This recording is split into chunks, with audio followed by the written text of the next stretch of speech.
So hi guys, lilinisin natin yun. First, bukas muna tayo ng bintana. Buksan ko muna bintana niyan guys. Then, sa to sleeper at in-arrange.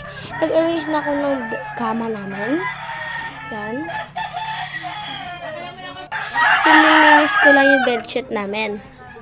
Pagkatapos, may tumawag sa akin. Si mama. Sabi ko, sa iba na lang kasi naglilinis pa ako.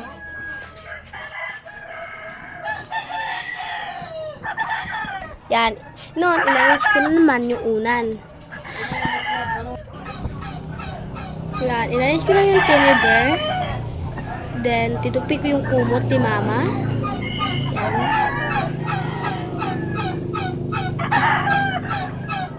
Ilang perfect yung pagtupi. Pero hindi naman perfect.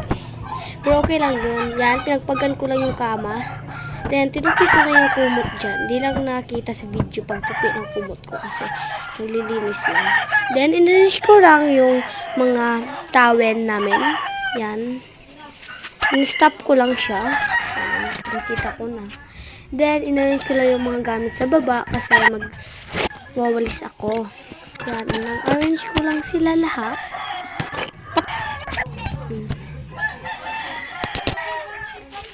Oh, may coin pa talaga nakita yan. Yung pusa ko, cute. Siya si Kian. Yan, naglilinis na ako. Nagwawalis na ako ng sahig namin. Sorry pala guys, ang kalat. Ganito talaga kami pagigising. Yan.